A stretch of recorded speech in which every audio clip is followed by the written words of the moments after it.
Today we're going to talk about how did we have the best month ever while I wasn't on the office at all that month. We made 1 million in our second year in practice. We're trying to help as many chiropractors and future chiropractors do the same to help as many people as possible. I don't run any ads, so if you enjoy the content, please subscribe and share it with your colleagues and future colleagues to get on the path to victory.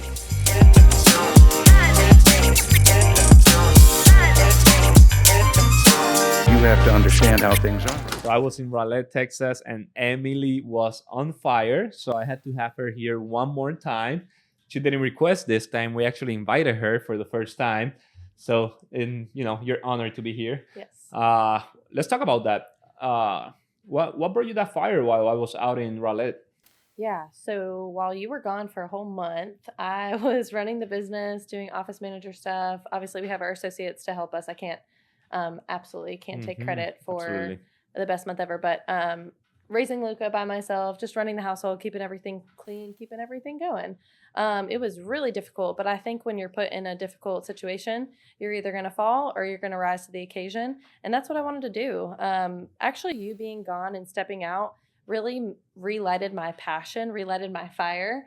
I love what I do now more than ever before. And I used to hear chiropractors say that, and I'm like, that's probably not true. 20 years into practice, you're probably jaded, but it's so true. We're not 20 years into practice, but just being solo and having that responsibility kind of put on you is either going to inflate you and make you, float and go to the top, or it's just going to weigh you down. Or you could be a pussycat, how Pastor Cody says, right? And just complain about everything and say that you're burnt out and that you don't want to do it, right? No excuses. So let's talk about how do you handle everything? Let's break it up because we need to be thankful for the system that we have because we set the foundation.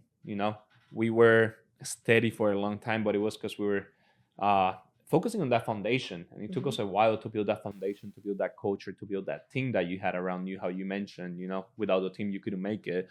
But how do you handle the office, the house, Luca, and including while I was out, that I was out 2 weeks in a row, I didn't come home at all because I was on a seminar at Kansas City. How do you handle all that mentally, physically, and how do you do it? It's chaos. It's absolute, utter chaos, and I love it. I thrive under chaos and under pressure. A couple things there. We did a lot of prep work before we knew you were going to be out, 3 weeks prior. And so we did a lot of prep work going into that. And we had to sit down, first of all, and kind of weigh out our goals, our values. And I remember having this conversation with you of, are we going to be in a stability month and just kind of keep things steady where they are? We don't want to lose patience. We don't want to lose momentum, but maybe not really grow and seek for that best month ever. Or are we just going to say, let's go balls to the wall and let's grow this practice even while you're out? And that's our mentality always with everything. Yeah. So we were like, you know what? Screw it. It's going to be really hard for a short period of time, but we can do it. We can do hard things. Yeah. And so during all that chaos, when you're out and we're running the office and we're still growing like crazy, and then I'm trying to keep Luca alive and healthy and safe, I think back to biblical principles for men, Jesus in particular went to the mountain to pray. He needed solitude. He needed quiet. He needed peace. When everybody got really loud, he would say, hey, I need my solitude. Or he would wake up really early, have that quiet time. Right. For women, I actually think it's different. I think that, yes, women need solitude and they need quiet time, but I think that the Lord will meet them in the chaos. And so oftentimes when I'm doing the dishes at night and it's about to be 9 p.m. and I haven't, I got a messy house, I got to go to bed, I think that the Lord would meet me in those times and just say hey, you're doing great. Well done, good and faithful servant.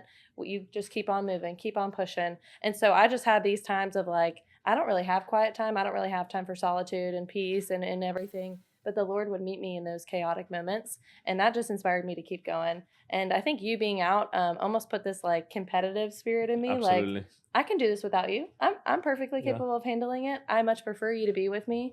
But having that little bit of independence helped me. But it's how you mentioned, we get pretty competitive. Even shout out to Dr. Wayland there because he said, let's just have a steady month, and all of the students we were like, no. I remember you and I talking. We said, hell no, let's freaking spike this thing up. Yes. And we did it. And again, you could be just complaining how a lot of people. This actually confirms the burnout episode. If you haven't listened to it, you should go back and listen to it. Burnout is an excuse, or or you're not doing great. You basically could say, I'm overwhelmed, I'm burned out, I'm gonna take a week off, but no, you kept like going harder and harder. And let's talk about the week of the 4th of July. Way in advance, we gave Dr. Bryce and Dr. Jimmy the week off because they've been working their butt off. And we say, hey guys, like just take this week off, visit your fam, like do whatever you have to do. We have it under control. And 2 or 3 weeks before the 4th of July, Dr. Wayland presented me this opportunity of me going to Raleigh. And I'm like, heck yeah. And then you and I sat down and say, oh, wait, we forgot about Dr. Jimmy and Dr. Bryce are going to be gone. You say, I'll do it. I'll do it. Talk to me about seeing 125 patients per day. How did that go for those 2 days? Because I know Tuesday is a half day. So how did you handle that? 100% full credit to my staff. And once you have systems too, you just, it's plug and play. You just are like, you're repping out the adjustments, repping out the patients, but staff is crucial. We had to, again, get them on board, get them prepped for all these doctors being out and me being the solo doc. One thing that helped us personally, we have 3 adjusting rooms that we can kind of use now. So I just have staff load those patients up. By the time I get in there, they're ready to be adjusted and it's in and out, right? I just kind of like kept going, but it's a mentality thing. I would wake up with the mentality of, I get to see 125 patients per day. Not like, oh my gosh, I have to, and I'm so tired and I'm so burnt out. No, these are excuses. These people need what we have. They need good health. They need good quality of life. And who am I to deny them of that privilege, right? So selfish. I wake up, yeah, that's selfish. I wake up with that mentality of like, man, I can't wait to go to the office. I can't wait to see 125 people because I'm so fired up about it. Like, I love it. And if you're not, if you feel like you're using the word burnout, you got to step back and really take a look at what things are wrong. Because obviously you're not delegating tasks, or you're doing tasks that you don't want to do, or you're not taking breaks when you should, you're getting tired, or you just need to flip your mindset. And that's really all it was for me, was a mindset. And a good mentor as well is always great to have. I know Dr. Wayland has been on our butt as well. And if we wouldn't have him, we could have put that excuse as well. So it's been pretty humbling, everything. So shout out to you for having the best month ever, and for the staff, and as well thankful for the nanny that we had, because that week daycare was closed, so nanny was full time and she had to take care of Luca while you were just busting your butt off. Anything else you want to say about that? No, she did awesome. We have so many people. It takes a village. It's so true, whether it's for your family or for your business. And so this is not just like me. This is not just our associates. It's our entire office staff.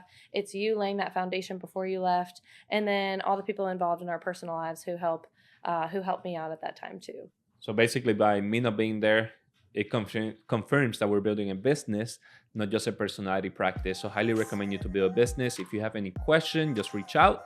And thank you, Emily, for being here one more time. I love being here.